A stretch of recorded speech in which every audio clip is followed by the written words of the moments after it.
Well, good evening, everyone. Thanks for joining tonight's TI Technology webinar hosted by Texas Instruments. Where tonight we're going to take a look at maximizing success on the ACT with a TI-84. My name is Mike Houston, and I'm the moderator for this event. I teach algebra, calculus, statistics, chemistry, just outside of school near Pittsburgh, where I use TI technology every day to make those concepts come alive for my students. And I'm lucky to be joined tonight by our two panelists, Mike Dorsey and Dennis Wilson. Mike's had a passion for sharing his love of numbers, teaching mathematics to students in the St. Louis area for over 25 years. In addition to teaching a variety of math courses, Mike has enjoyed helping students gain a better understanding of the ACT exam for over 10 years, seeing the impact higher scores have in terms of opening doors to college admissions, as well as scholarship opportunities. Mike strives to study any changes in both the SAT and the ACT, so those he works with are well informed and prepared. Mike's a TQ regional instructor for us and uses technology in his work with students to deepen their conceptual understanding. So, Mike, it's great to have you with us. Thanks, Mike. And Dennis has been teaching at Landmark Christian School in Fairburn, Georgia for the past 28 years. He is currently the mathematics department head for his school and teaches honors pre-calculus as well as AP Calculus BC. Dennis is an active member of the Georgia Council of Teachers of Mathematics and presents annually at their state conference. He loves using TI technology to help students connect mathematical concepts using visual representations. So, Dennis, it's great to have you joining us as well. Thanks, Mike. I'm excited to be here. All right, Mike, take it away. What are we going to do tonight? All right, tonight we are going to be talking about understanding the ACT math test, strategies for problem solving and pacing. Of course, everybody's here to be learning about leveraging the TI-84 plus CE, and then we're going to have a webinar drawing at the end. Thanks, Mike. And Dennis, what can we expect to be able to do at the end of the webinar? Yeah, so tonight, hopefully when we walk out, we can all say that we can describe the structure of the ACT mathematics test and the changes that are upcoming, that we can apply pacing strategies to help maximize efficiency and accuracy for our students on the exam, that we also want to be able to utilize key features of the TI-84 plus CE to solve problems and to verify our answers. And we also want to be able to talk about multiple solution paths to approach different types of ACT math questions. Thanks, Dennis. Tonight we'll be using that chat window to send general messages and respond to questions asked by Mike and Dennis. Also, this is being recorded and we'll provide a link to the event certificate of attendance at the conclusion of the webinar. So without further ado, Dennis, go ahead and share your screen. All right.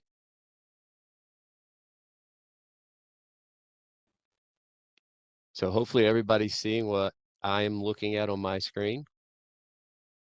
And I got a thumbs up from Mike. So we're going to start by just looking at the content of the current ACT mathematics test. And so the ACT, it's 60 questions in 60 minutes. It's a rush for most of my students to try to finish in that time. But 35 of those questions come for preparing higher mathematics. So those are questions involving Algebra 1, Geometry, and Algebra 2. And then another 25 questions involve what are called integrating essential skills. And like this is hitting those pre-algebra middle school topics, but they do it in multiple steps. And for my students in my calculus class, this is the ones they generally find more difficult because they stop thinking in that level. And so it's good to be able to review that. And then modeling. I think one of the things I think of most when I think about the ACT is the modeling questions, just the amount of information given in the context of a real world situation that the students have to sift through and make use of.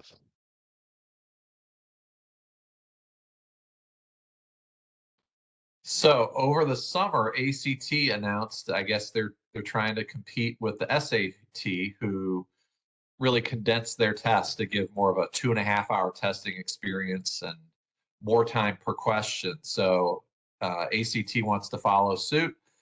So the math test, this is going to be starting on the April digital test, or the April online test, and then rolling out to the paper and pencil test next fall, and then next spring of 26 for school day testing, if anybody does school day testing. The test is now going to be 45 questions in 50 minutes. So it's about 11% more time per item on average. There's going to be 4 field test items embedded in the test. There's only going to be 4 answer choices down from the 5 that math has been having. There will be fewer of those integrating essential skills items. There will be fewer items aligned to advanced topics, fewer in context items. So it's going to be more of a straight math selection. And there's going to be more balance in reporting categories. So they haven't offered a whole lot so far. They've released 1 digital test, and they say they're going to be releasing a paper test over the summer. And so we have some links there, and dropping those into the chat window in case you want to grab those for later to kind of look through these changes more in depth, and also some of those sample questions. I just wanted to mention here, Mike, like looking at the sample questions as we've been preparing, I get the sense that they're more about structure now than just the straightforward math problems like the ACT has been before. That they ring more SAT-ish to me. Definitely. Yeah. And then Yeah, that 4 answer. Go ahead, Mike. Sorry. I was gonna say it's.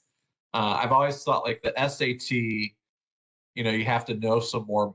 You have to be more confident in your math, and there's less that you can kind of just get through the problems with strategies. And I think they're kind of leaning into that as well. And I like this 4 answer choices. Studies were shown that it's not true for every female taking the test, but most of the females taking the test, even when they find that right choice, they want to try all the others. And I know that as a AP Calculus teacher, those 4 answer choices has closed the gender gap for the females. So females who were underperforming male, especially on the ACT, those 4 answer choices brought them up because that gave them more time to move forward with those questions. So on the next slide, we've got some information that we just got a hold of, and it's they promised that they were going to be rebalancing those reporting categories. And some things that we noticed as we were looking into this is that the preparing for higher math is now going to be going up from about 60% to 80% of the test. So that's that Algebra 1, Geometry, Algebra 2 stuff. And you can see everything else is up there. We've got both percentage and rough number of questions for each of these. And I think the integrating essential skills was the other one where we noticed that's where they're cutting a lot, going from 43% down to about 20%. And they're getting rid of that field test at that 5th test at the end of the test that I don't know how students, would have performed on that, or how they could have got some good data out of it. Because I've seen plenty of students just, hey, does this count? No. Okay, I'm going to go ahead and close my test up. So now there's going to be 4 math questions somewhere in the test, and you don't know. So it's a lot more scientific, and I think they should get a better idea of whether or not those are good items to use on future tests. Yeah, that's good to know. Christina asked the question, and for those of you who aren't monitoring the chat, she asked whether or not the slides would be available afterwards, and the slide deck is going to be available for download afterwards. And Marco brought up a good point that the science portion is changing. What's happening with the science portion, Mike? So with the science portion, they've kind of promised to give you more time. So they're not going to cut the science test at all, but you're going to have 5 more minutes. So it's going to be 40 minutes, 40 questions, but it's going to be optional. So the composite score going forward is going to be just the English, math, and reading scores. And then if you choose to take the science test, you will have a STEM score like you've had in the past. And then you also have that ELA score, which is the English and the reading. So it's really interesting to see how schools are going to respond to this in terms of, hey, if you're a STEM major or you want to go into some kind of STEM field, I'm assuming schools are going to want you to take that science test. Yeah, and this is certainly information that if you're at a school that's not like given the ACT in the school day, this is information that I think our students need to understand going in. Like I know a lot of students at my school, because our kids will take it on a Saturday, whether it's ACT or SAT. And I mentioned something to them, and they're unsure, and so helping these kids prepare for this test so that there's no curveballs going at them. That's just essential in helping them have that, like you talked about coming in with your bios, like giving kids a chance with college admissions and such. And I think we just had an assessment day at my school. Juniors took the ACT, and then some of our freshmen who are in an advanced math course, they took a practice ACT. So I actually gave them this test, and because it's going to be the format that they'll be taking in the next few years. And I really believe in students getting access to real ACT materials and working on their pacing and understanding what's going to be on the test. You see so many students just go in cold for one of these tests, and there's so many things in life that we prepare for, but here's this test that students just say, "Oh, I'll just show up for it." And I think preparation's key on the ACT. Oh yeah, and we don't want them to have to take it, and pay and get those scores as practice. We want to provide them with opportunities to improve before they sit down and it matters. So speaking of practice, Okay, so pacing. There's several different pacing strategies here, and the one that I work with a wide variety of students, so I think it's good to say, if you're shooting for this goal score, here is a pacing strategy that would work for you. And anybody that says in the past on the current form of the test, hey, it's 60 minutes, 60 questions, that's a minute per problem. Well, that's an average, but none of these pacing strategies are 1 minute per question. If you're really shooting for a high score, we talk about this 30, 60, 90. That's 30 seconds, 60 seconds, 90 seconds per question for the first, second, and third 20 groups of 20 problems. So the first 20 problems you want to finish in about 10 minutes. That is a ridiculously challenging pace, even for somebody who's experienced with ACT prep. The middle section, that is 1 minute per question, 20 minutes. And then the last section, you're going to get a minute and a half, 90 seconds. So 30 minutes. And that's if you're trying to shoot for something 25 or higher. And these aren't written in stone. These are just guidelines. Anytime I'm working with students, I like to tell them, hey, I'm like a coach. I'm going to make some suggestions. You try them out. If they don't work, we'll try something else out. So you can see a couple other ones. They kind of flip-flop. If you're in that 20 to 25 range, you're doing 25 minutes on the first half because the test usually gets a little bit harder as you go through it, and then 35 minutes on the second half. A little bit faster than a minute per question, a little bit more than a minute per question on the last 30. And then that flip-flops for scores lower than 20. and I've worked with some schools where they're trying to get their students the best score off of those front 30 questions just based on what they've studied. And one of the things I work with those teachers is like getting the students to feel solid about those first 30 questions and maybe even extend the pace for that. But as we're going to talk about, there's some nice low hanging fruit near the end of the test, that whether they know the math or not, the calculator might get them there, or there might just be, something as simple as plugging into a more advanced expression that they don't know. And so giving students that idea that at the end of the test, maybe they wanted to answer those first 30, but the last 30 should be answered. You should find the low hanging fruit. And then, there's not a penalty for guessing. So they definitely want every question bubbled. Yeah, and So I've definitely heard some different strategies. Hey, just work on the first 40 questions, take as much time as you want, and those last 20, those are really hard, so you're not going to get any of them right. So just guess on those.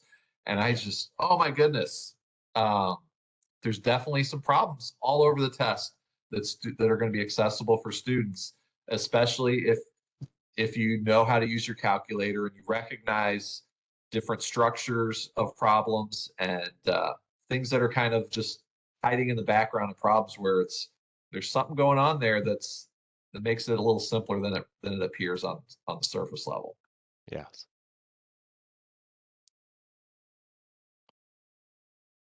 So we're going to talk a little bit tonight about this idea of multiple paths to solutions. Is that the idea that when a student reads the question, they need to, and this is more, I think, when they're practicing, being able to go ahead and adapt to the different ideas so that when they get the test, their brain's already practiced getting that optimal solution path there. But we're going to look at how many different ways there might be to determine the correct answer. And we're going to encourage some participation in the chat window. Maybe you have some strategies or some alternative methods that we haven't considered.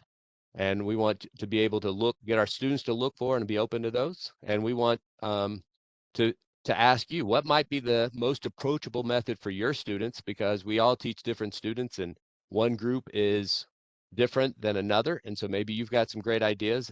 And then also, how do time constraints affect the methods for identifying the correct answer choices? So some questions are so long and there's so much information, how does that affect how you're going to attack?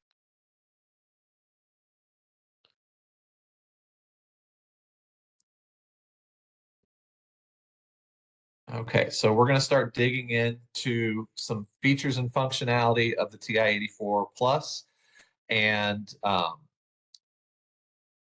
this is really, we want to hear from you in terms of what kind of stuff you're doing with your students in class, because, I think I know a lot about the 84 Plus sometimes. And then I work with somebody like Dennis, and we're talking about a problem. He says, well, I would do it using this method. And I've never heard of that, Dennis.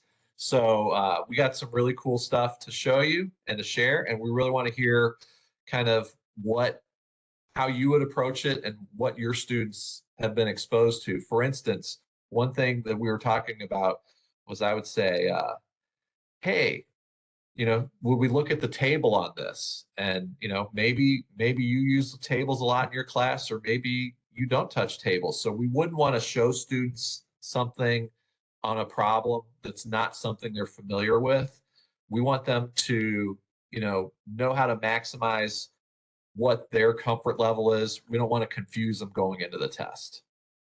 Yeah. And one of the things we need to consider, like we're going to be working some problems, and this is not necessarily the way I would approach it or Mike would approach it if we were taking the test. My BC calculus kids, I tell them, hey, don't touch the calculator at all if you can help it, because they're that high functioning. They should be able to get through it, except for maybe some computations. But what we want to do is equip students with skills. And what I've seen is that students progress into Algebra 2 or beyond, some of those easier calculator skills that they used to use, they forget, or some of the things we do teaching with the calculator, they don't translate in an assessment environment. And so we just want to hit some of those. And if you, like Mike said, if you guys got ideas about how to do it, we'd love to hear them. So we ready to get started, Mike? Yeah, let's do it. Yep. And here we go. So we've got, what values of X satisfy this equation? So what kind of strategies, when a student gets to this question, might they look at if they have some, anxiety solving equations, or what could we do with this calculator here?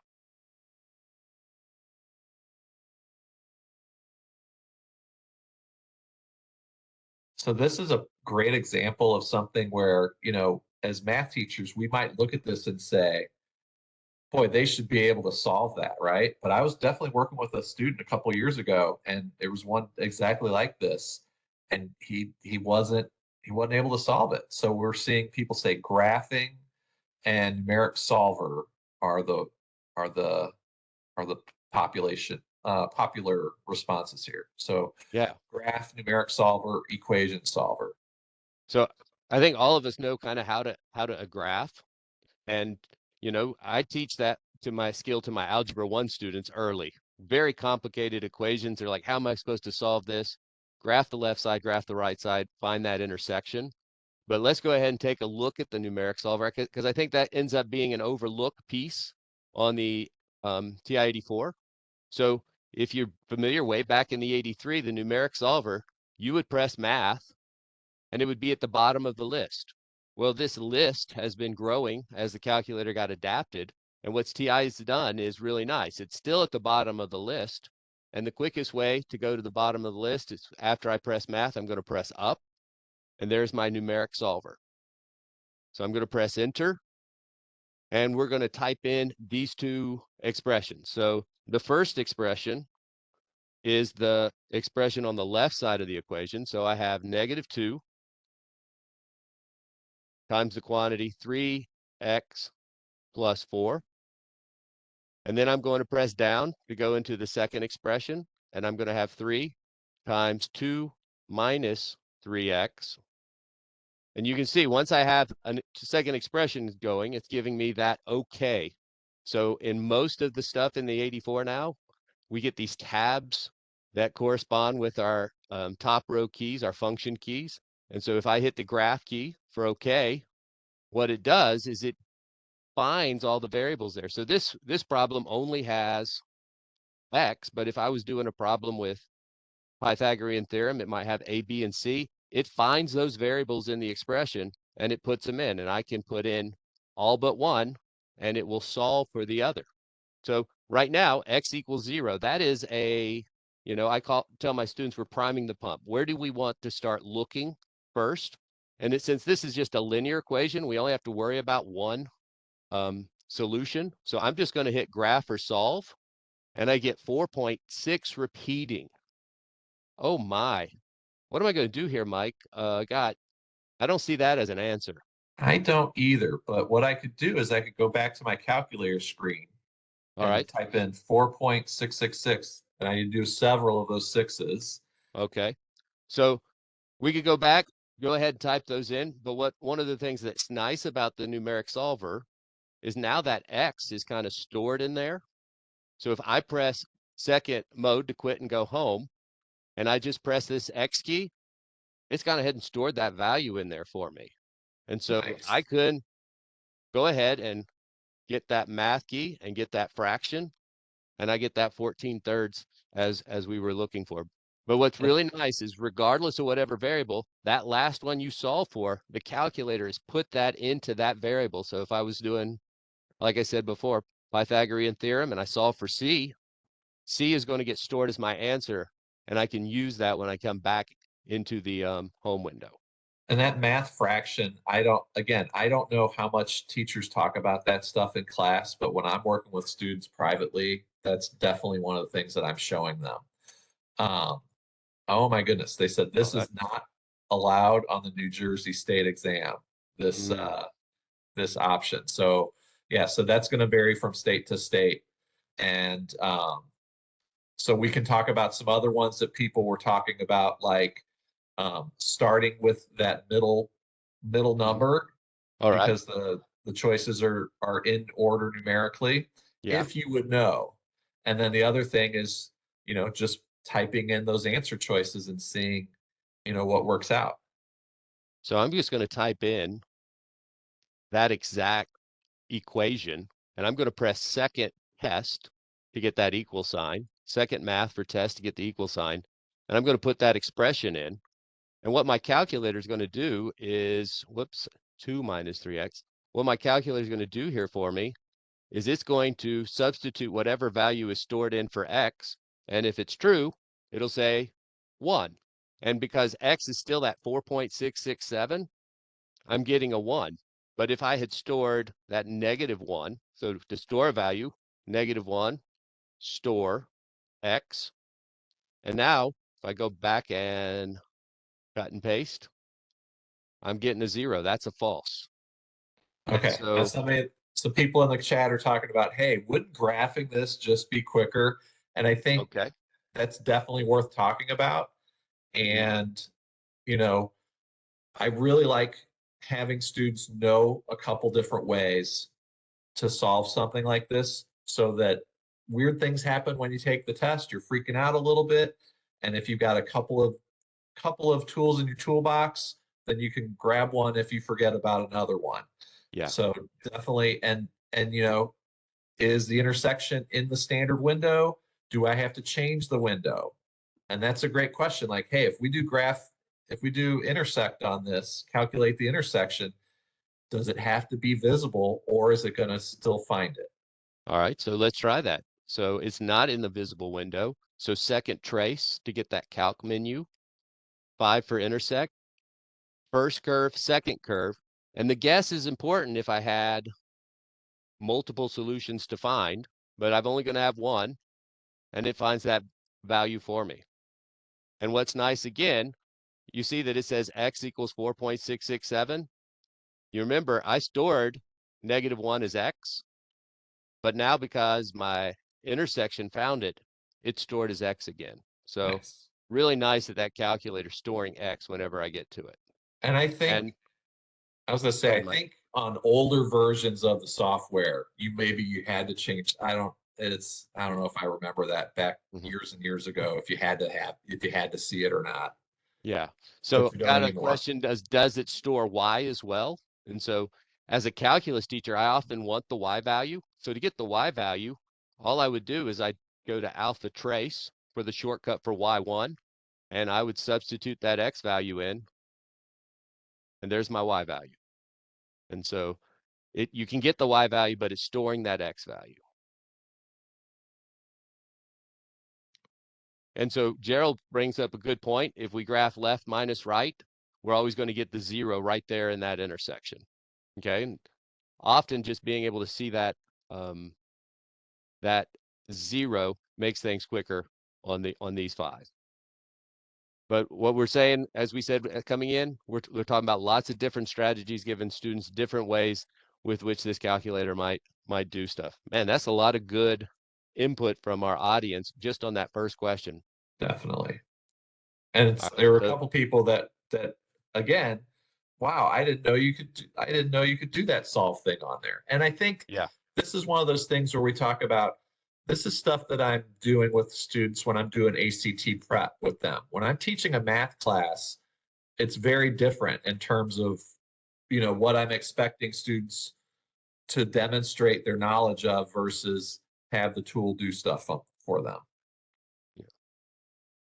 so our next question to me is the classic ACT, just loads of information to go at it. So you want to read this? You want me to read it? I'll I'll take a read it. crack at it. Oh, you want to take a Okay. crack at it? All right. Sure. Okay. Ayodeji goes to the local bakery every Saturday.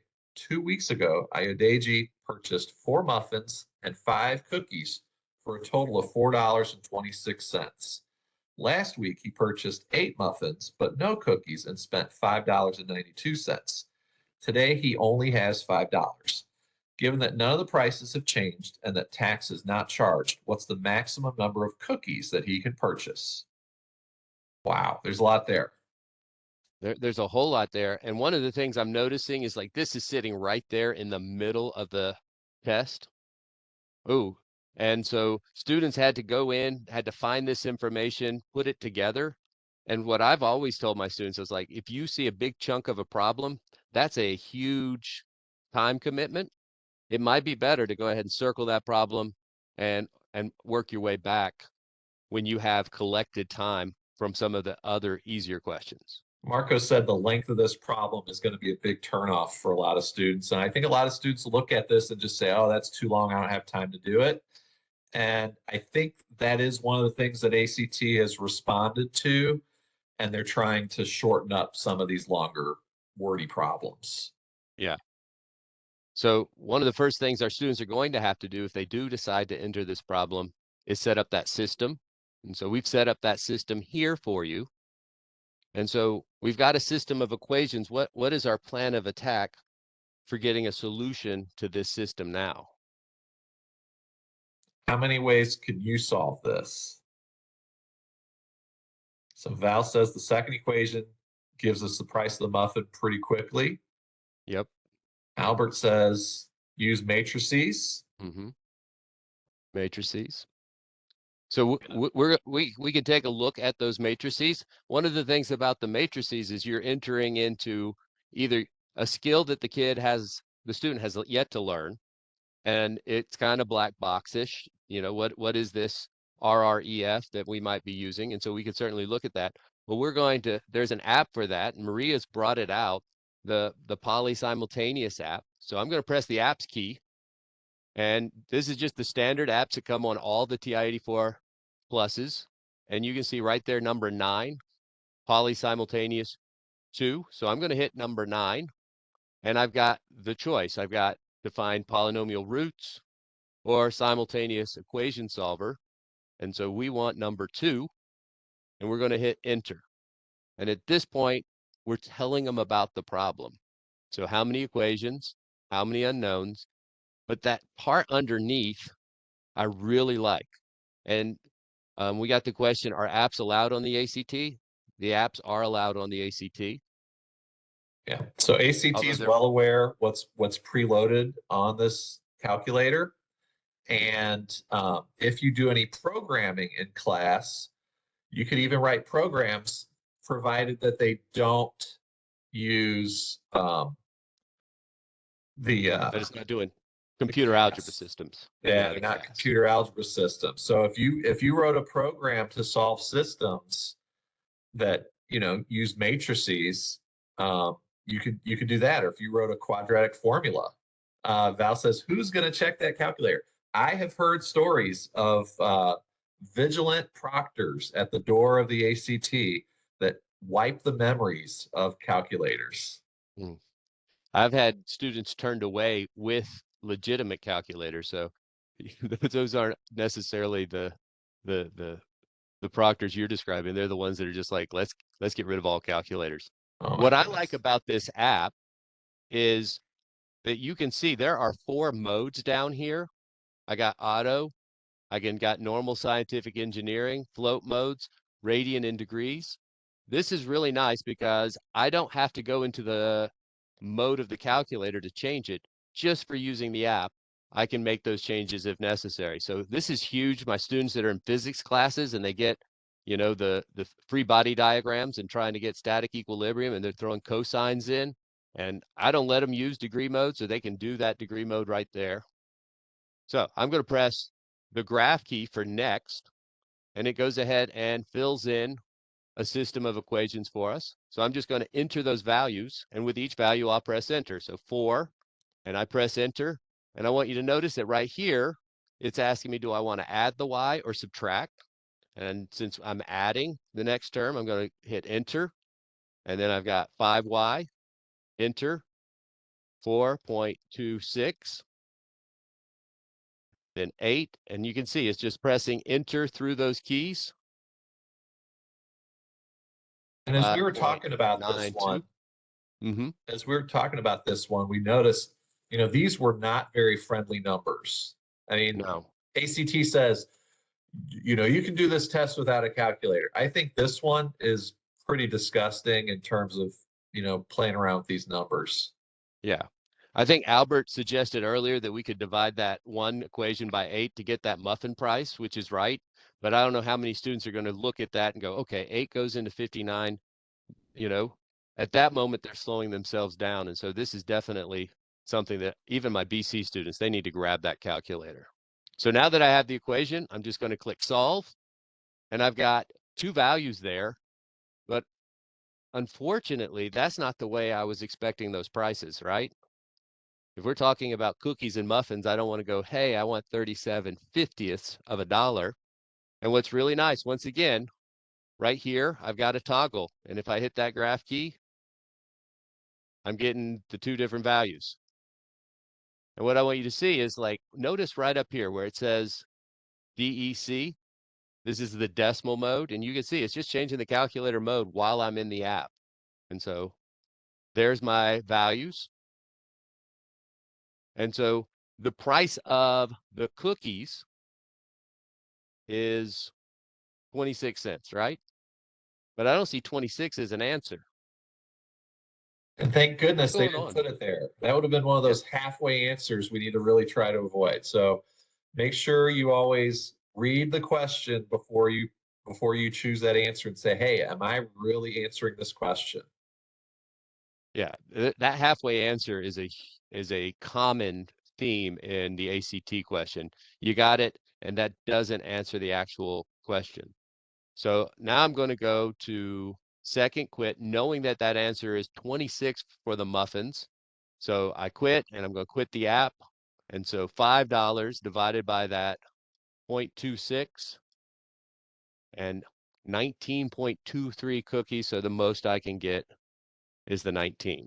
Now, here's another thing. It would, depending on this, what kind of question this is, I like making sure that my students know um, that the 0.5 rounding rule doesn't apply all the time. If we were talking about, how many gallons of paint do we need to buy, and we got 19.2, then we'd have to go up to 20, even though it doesn't apply here. But just that's something I like to make sure my students are aware of, is that 0.5 rule that we always talk about in real world situations. All bets are off there. Yeah, but they definitely want you to use that 0.5 rule when it's time to calculate the grade, right?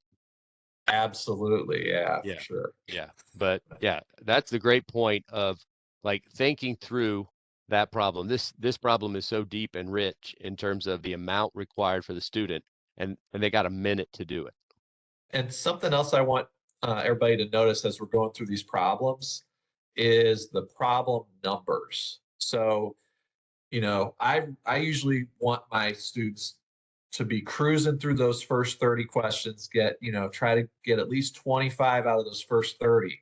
And then it's almost instantly after 30, they up the difficulty. So pay attention to some of these and see if it feels like, oh, that one's harder. Where is that in the test? And even if you're stuck on a question, kind of ask yourself, where am I in the test? Should this be a harder question? Like if I'm struggling with a problem and it's just number 11, I might be overthinking something. Yeah, that's a good point to be familiar with where you are. Always know your location. Before we go to that next question, Jackie was mentioning that she has TI-Nspires in her class, and I just wanted to go ahead and put a plug in for next week. Our friends Kim and Veronica are going to be doing a similar webinar, and the focus is going to be the TI-Nspire. So Jackie, I invite you to go ahead and drop in. And Okay. these webinars are always recorded. So if you can't make it next Tuesday, you can always check back a couple days later and it'll be available on TI's website. Yeah.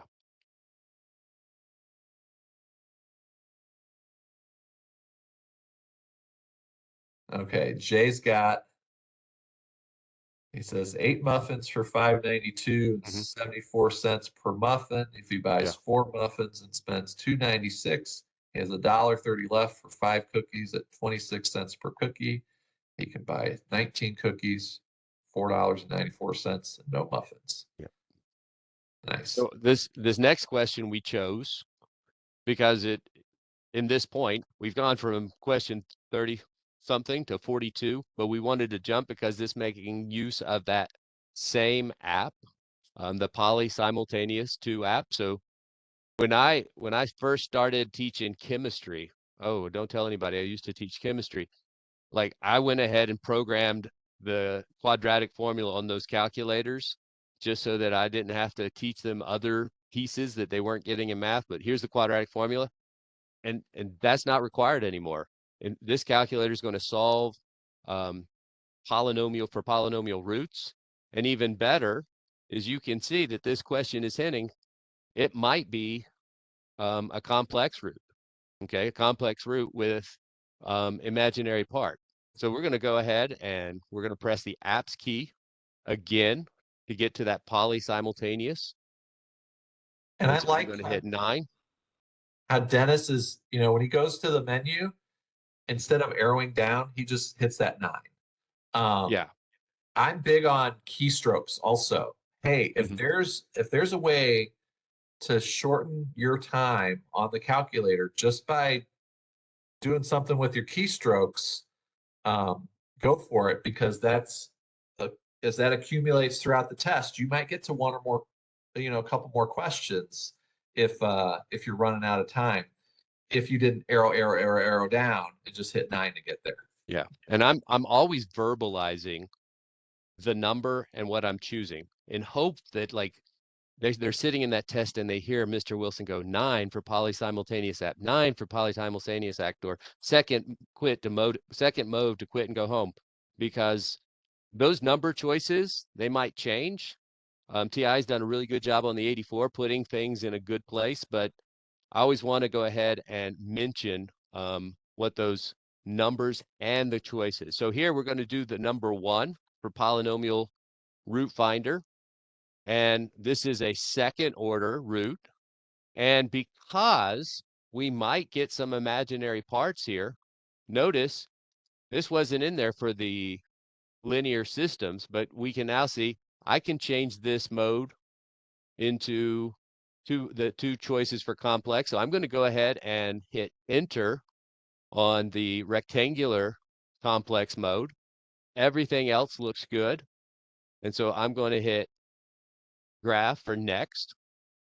And once again, I'm just going to go through it. I'm going to hit enter and it's going to take me to the different boxes. It's going to have a number, then I'll go plus minus, number, plus minus, number. So I'm going to hit enter for 1, and then the next one's plus, and then 1 for the coefficient of the linear term, plus again, and then 2 is the constant term. Hit enter, and we're ready to solve.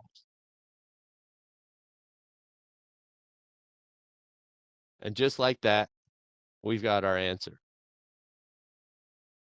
Now, this isn't necessarily what I'd be doing if I was teaching complex roots for quadratic equations, whether it's algebra 1 or algebra 2 for you, but this is definitely what I want my students doing in a high stake exam. And then something to when you're practicing with students, do we need to confirm that that's choice K, or is it obviously choice K because the other one that had complex didn't have any fractions in it? I mean, I don't think I need to figure out what square root of 7 divided by 2 is. That's what it's going to be, right? Yeah. They should always be glancing at the answers. I tell my AP calculus kids, come May, you're going to have 45 questions and they're going to give you the answer to every question. It's going to be on the page. So you better look at those answers. Yeah, there's going to be 4 wrong answers, but you might be able to just look and eliminate some and find that one. So yeah, being able to not have to like get sucked into the calculator and forget the context of the problem you're in, that's huge. All right. Before we move on, did Yes. anybody look at this problem and think of a different way to solve it?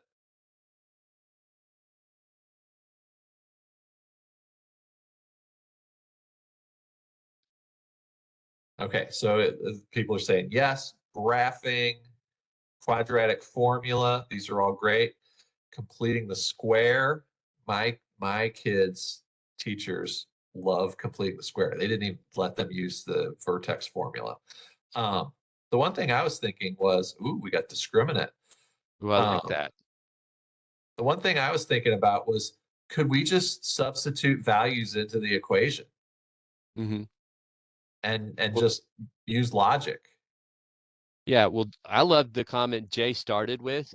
When we went to the problem, he immediately eliminated F. That Yeah. we can't add positive values together and get 0. And so, like, anytime you've solved a problem and you've done it that one way, bringing those kids back to that alternate thought, because that could save a kid some time. That answer might be obvious. So I will throw out this little nugget that one of my mentors that taught me a lot about the ACT as I started, working with students more. He said on the ACT, it's really hard to do 60 problems in 60 minutes. And so they are going to build in some stuff into problems that if you are clever, that you're going to get rewarded. So he always said cleverness is rewarded on the ACT. So if you're thinking of different ways to figure things out, you're going to get through some of these problems a lot quicker than somebody who is, going through some algorithm. So, Mike, we're looking at a little bit, probably about 13 minutes left and we have a good number of problems. So as we go through these, if you guys in the chat window have something that you want to bring out, feel free. But like we chose these problems to definitely bring out certain aspects that we want. And so while this next one looks like it's pretty straightforward in what we might use the calculator to do this, we did want to demonstrate one thing. So if you are a TI-84 plus CE user, then you have the option of using the alpha xt theta n for that fraction template. So just that alpha variable key right here is going to give me that fraction template. Now, if you're just an 84 plus user, you still have that fraction template, and that would be at alpha y equals. So alpha y equals if you're on the silver edition, and then the other is alpha xt theta n. And this fraction template is more important than just like the student seeing it well. And that's what I wanted to demonstrate with this question. We've got 9 divided by 25, and then that's being raised to the negative 3 divided by 2 power. And so I'm going to hit enter, and we get our answer. Okay. Michael said he could already see that it was not F or G because we're just taking powers of something positive, making it negative would be ridiculous, and that's great. It would be ridiculous, but it's so, gosh, how many times do you have that student just wants to throw that negative in? Oh, I get it. So I want to show you that if I don't use the fraction template key for that 9 over 25, what the calculator does. So negative 3 divided by 2. My calculator sees division, and it assumes that I want it to work it out in decimal form. But if I use that fraction template key, if the calculator's capable of getting it in to the fraction, then it's going to return it as a fraction. And so now I've got it as a fraction. I didn't have to go to that math menu and get the fraction as well. That template key is a huge help in looking at your answers. I want fractions. I better operate with that fraction template. Yeah. Jim and Jay are talking about saving us some keystrokes by getting rid of that negative exponent and flipping over the fraction. Yeah. So good stuff there.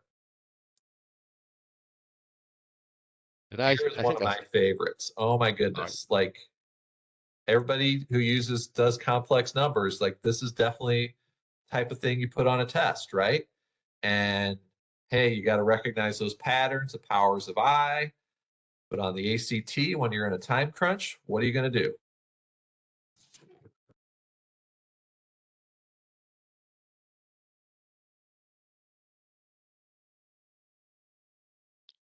I'm not sure what Samuel's asking about the answer type mode on the does not convert the decimals to fraction answers.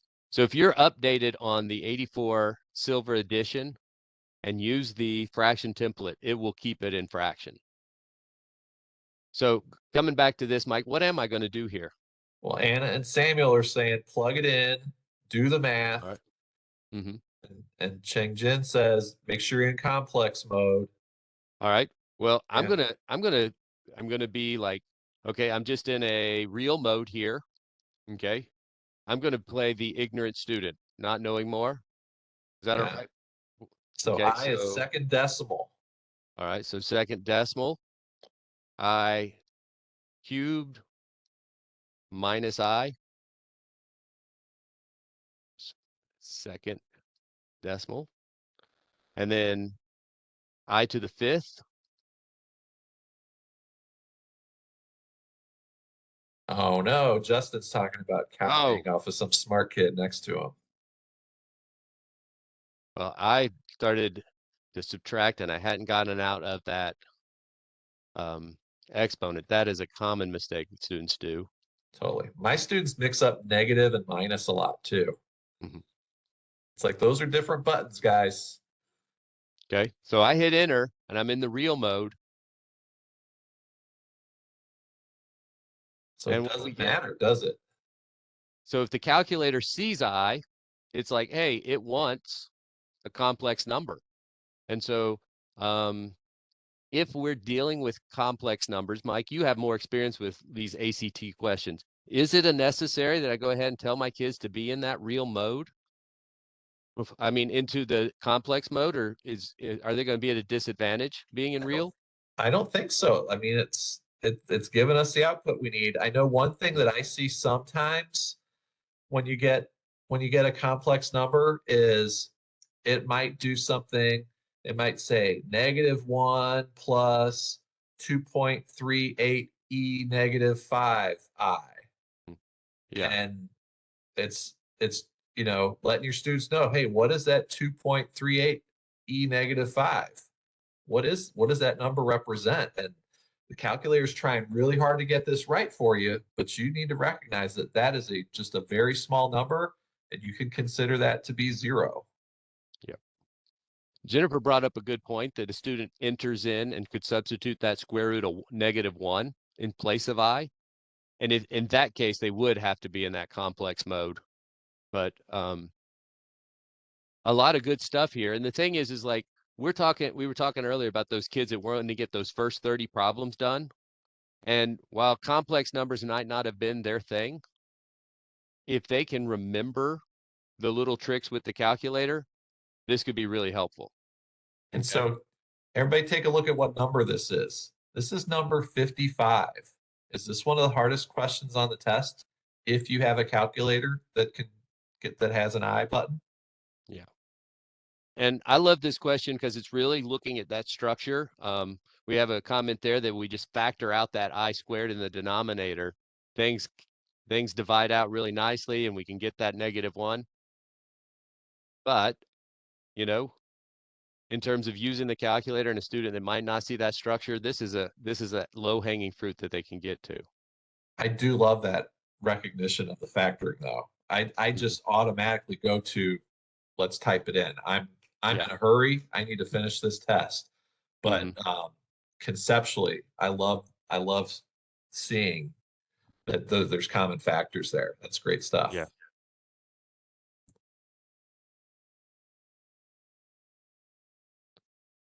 So here we have an equation and it's got two solutions and we're wanting the greater of two solutions. And what we did earlier, we went ahead and solved that one equation by graphing both sides. And I think that was our plan for this one. Wasn't that right, Mike? Yeah, Just I think maybe in the interest of time. Or do we subtract 24 and find the zeros? Well, let's do that one. Okay, so I'm going to come here and we'll clear out what we had and do 15x squared minus 2x minus 24. And I'm going to go ahead and press the graph key. And it's somewhere between 1 and 2. And so it's either B or D, right? And so at that point, we could look for the zeros. So second calc, find those zeros. When I do the zeros, I'm going to have to do a left bound and right bound. One of my things my students don't realize at first, they want to use the arrow keys here, but we've already said it's between 1 and 2. So you can type in that left bound. I hit 1, hit enter, the right bound 2, hit enter, and the guess is just somewhere in between, and I get that 1.333. So that's 4/3, or the student that doesn't realize that can go second quit, and they can go ahead and go second, nope, not second, just math, and they can turn that answer, because not only is that X coordinate stored as X, is stored as the answer, and so we can grab it there. So if we would have done X, Yep, math enter, that X. would have worked as well. Yep, X and answer immediately after intersect or zeros. X and answer, they're the same thing, and it's whatever we just found. Okay, we got to get back to Mike, but real quick, can you show us your graph window again? Yep. Did you have the grid turned on? I don't have the grid on, so how could I turn the grid on? So let's go to format. So All right, so alpha I'm going to go zoom. second zoom for format, and I'll go down to grid. The grid is by default off. I think kids coming into this should go ahead and have their grid on. And I love being able to count stuff on a graph Mm-hmm. by having that grid on. Now, personally, Zoom Standard, some people really like it. I love Zoom Decimal because I get nice squares and I trace. But, those are conversations that we're probably having frequently in class in terms of graphing windows and how to do that. But if we're not, we should be. So, well, All right. One thing we didn't get to was the graphical database files. I'm going to stick that in the chat. You've got a nice document to share there. And people can look at the remaining slides yep. that we didn't So get to. slides are there to download. And we're going to look at composition of functions, graphing compositions on the calculator, using that log template, substituting X values in by doing algebra on the screen. We've seen a little bit of that today. Just reminding kids the absolute values in the template. And so a lot of good things. I really hate we don't have that time for that LCM. I really like how you nest those. Yeah, that's a fun One. feature. Matrices, you don't have to name matrices anymore. You got the matrix menu when you go alpha zoom. That is huge. And then we were going to even look that we can graph piecewise functions now on the 84 CE. So lots of stuff. Go ahead and download that slideshow and you can kind of look through those questions as well. Before we turn it back over to Mike, we're going to do an advertisement here. This is Mr. Allen. Mr. Allen is hosting a YouTube live event March 22nd at 12 p.m. Okay, we're going to drop this link into your window, but he's going to host this event. This is not an event for you necessarily, but this is an event for you to send your kids on a Saturday, March 22nd, so that they can get in and learn some some ACT prep stuff. So Mr. Allen's going to be, Mr. Math Allen is going to be hosting that, but two of our friends, Pat Flynn and Jeff McCullough, they're going to be presenting at that time. So a lot of great stuff that your students can sit down and do something similar on YouTube Live, and you can go ahead and sign up and get a notification, share that with your students, and they can come back even if they can't hit it live because they might sleep early on a Saturday, especially if they're Pacific, but they could watch it again on YouTube. All I right. just put the slides in the chat also. Virginia, I don't know if they're having a similar student session for the Inspire, but that would be a great question for Kim and Veronica. I think they're on. They might be able to answer that question in the chat window. Mike, you good? Yep, I think I can answer that. I don't believe we are currently planning that, but that would be something that if there's interest, we'd love to put together. So that kind of brings me to the conclusion here. When you leave, you're automatically going to get a brief survey, and that survey really truly helps guide us. I'm literally meeting with Veronica and Kim, the two that are going to be presenting a similar webinar, but with the Inspire next week, as the guys mentioned earlier. And so if there's something that you wanted to see tonight that maybe you didn't, or a question you might have, let us know in that survey. We'd be glad to try and make next week as good as possible for all of you. One lucky winner tonight is winning a graphing calculator of their choice. And tonight's lucky winner is Amy Wilcoxon. So, Amy, congratulations. I'll be emailing you probably tomorrow to get some information from you, but start thinking about what calculator you'd like to receive.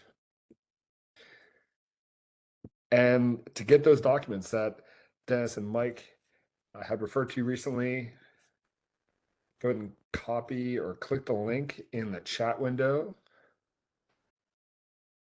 And if you're watching this on demand, go ahead and copy that link into your favorite browser to receive your certificate. And if you miss these links for any reason, just hang tight. You'll automatically get a follow-up email within a couple days.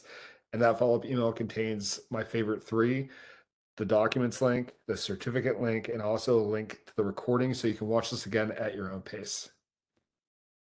huge thanks to Mike and Dennis for everything they put together tonight. I don't know if it happened for you, but it really flew for me. Time went fast. So thanks so much, guys, for everything that you did. Thanks, Mike. It did go a lot really fast for me. There's never enough time to talk about the ACT. Hey, Well, thanks everyone for joining us, and we hope to see you back online next week. Talk more ACT with the TI-Nspire. Have a great night.